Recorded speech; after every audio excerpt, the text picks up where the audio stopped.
Hey guys, it's time for us to meet again to have a little moment with Jesus again this week. Over the last month, we have been talking all about how Jesus was a healer, how he was someone who, when he walked this earth, healed and performed many miracles. And we've heard about the 10 men who had the skin disease of leprosy and one came back to be saved.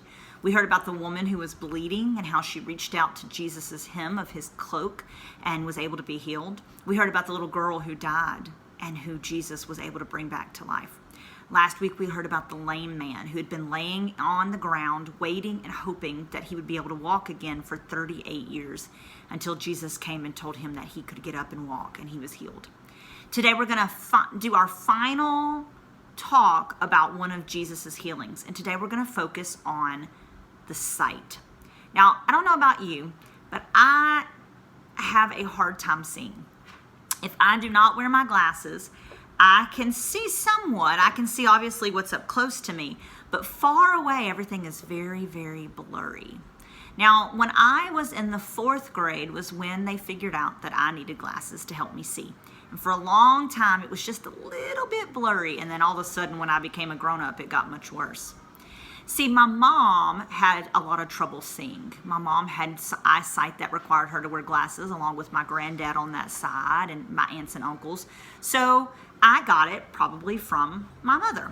Now, when you go to the eye doctor, you have to cover one eye. They put that gear in front of you usually, and they block one eye, and you have to read that chart and try to see. And I get nervous because I want to make sure I can do it right, but I also want to make sure that I get the perfect glasses to help me see out in the world and not give me a headache or make things blurry. So you have to always answer honestly with what you really truly can see. It's not like they're trying to test you to see if you can say the letters correct. They really want you to be honest to see what you can see or not. Sometimes I may say, man, I'm blind without my glasses. But really, I'm not completely blind. I do see other things out there in shapes. Today, though, we're going to hear about a man who was completely blind. All he saw was darkness until Jesus stepped into his life. See, this is going to be found in the book of John, chapter 9. Jesus at the time was walking with his disciples when he saw this man who was blind. Now, the disciples said to Jesus, looking at the blind man, "Teacher, why is that man blind? Did this happen because of his sin or his parents' sin?" See, back in Bible times, they really felt like the behaviors or things that happen were due to your sin or the people around you sin, like your parents. So they asked Jesus that as an honest question. Did he sin or did his parents sin? What made this man be completely blind where he couldn't see? They really thought it had to do with that person's behaviors. But Jesus answered this. Neither his sin nor his parents' sin caused this. This man was born blind so that people could see God's power through him. See, we need to look back and see that what is placed in our lives is because God can use it for good, and we just need to give it to him. All of us have something that's not that great. All of us are blind in some way. That may not be your eyesight, but it may be that maybe you struggle in school. Maybe you have a hard time doing math or reading. Maybe you have trouble running. You're not a very fast runner. I'm not. Maybe you do have glasses or eyesight, or maybe your teeth have to have braces. See, all of us have something that is not perfect because we're not perfect people. And if we give it to God and focus on him, he can use even those little things for his good. And that's what Jesus was saying. See, Jesus was only going to be on earth for a short period of time. And he needed to make sure that everyone he came into contact with saw God's love and glory. So Jesus said, while I am in the world, I am the light of the world. And then he spit. Now, in the Bible, you don't hear too many times where Jesus is going to do something like spitting. Now, I know at home you're told not to spit. Don't spit on people. Don't spit on the ground. Don't spit in the floor. But Jesus actually is spitting for a reason. You don't have that same reason, so make sure you listen to your mom and dad. But Jesus spit down in the dirt. See, he wanted to make the dirt turn to mud. And we know that it needs water and dirt to mix together to make mud. So he mixed that up, that spit and that mud, and then he took the mud and he placed it on the blind man's eyes.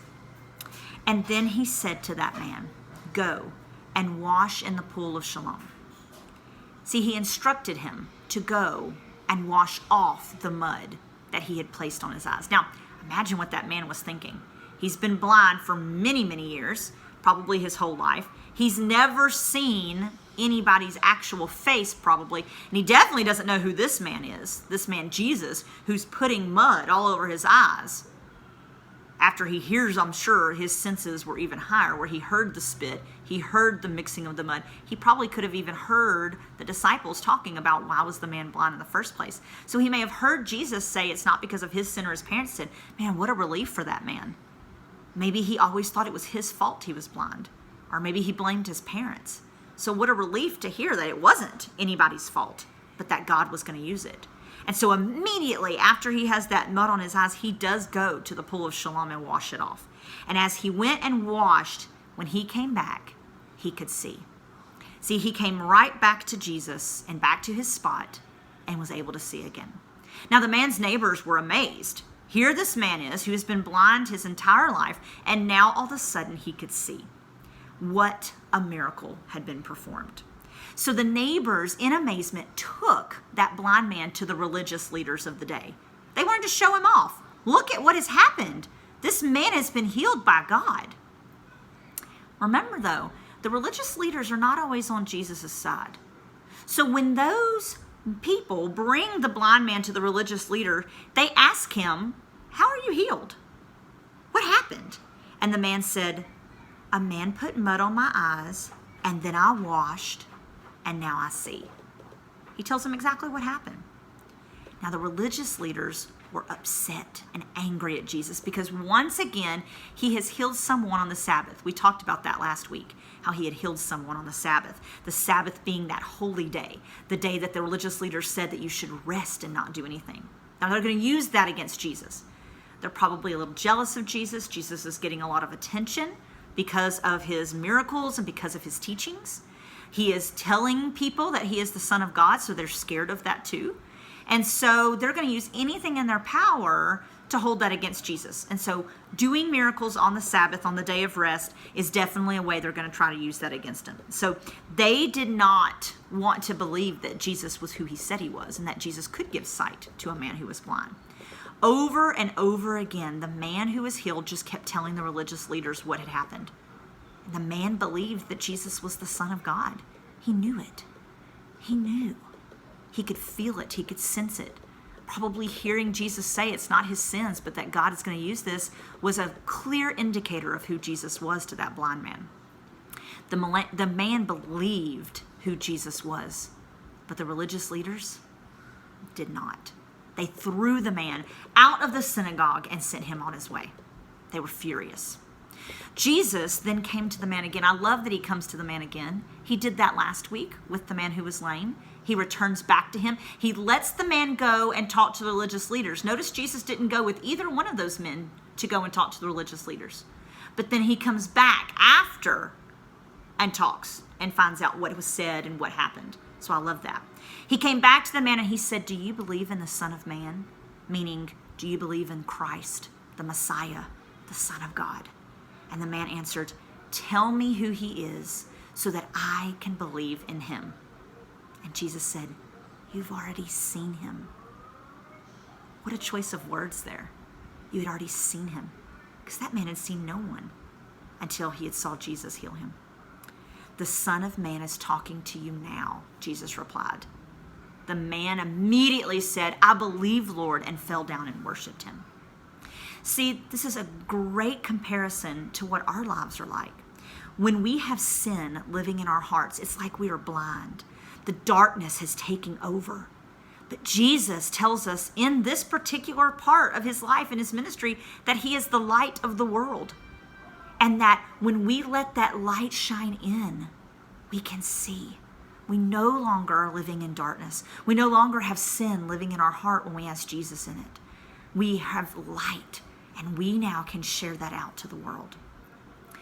Jesus loves us so much that all he wants from us is for us to put our trust in him. This man did that. He not only was healed physically, but his heart was made new. His heart had light in it because he now knew who Jesus was. We cannot be blind to who Jesus is for us. We have to make sure that every single day we put our faith and our trust in him. Sometimes we still act like blind people in this world. Yes, we may be able to see all the things out there, but maybe we're acting blind to the people who need help around us. I'm guilty of that. Sometimes it's easier for me to say, oh, I'll just let that go, as opposed to bringing up something harmful or something that needs to be talked about with a friend.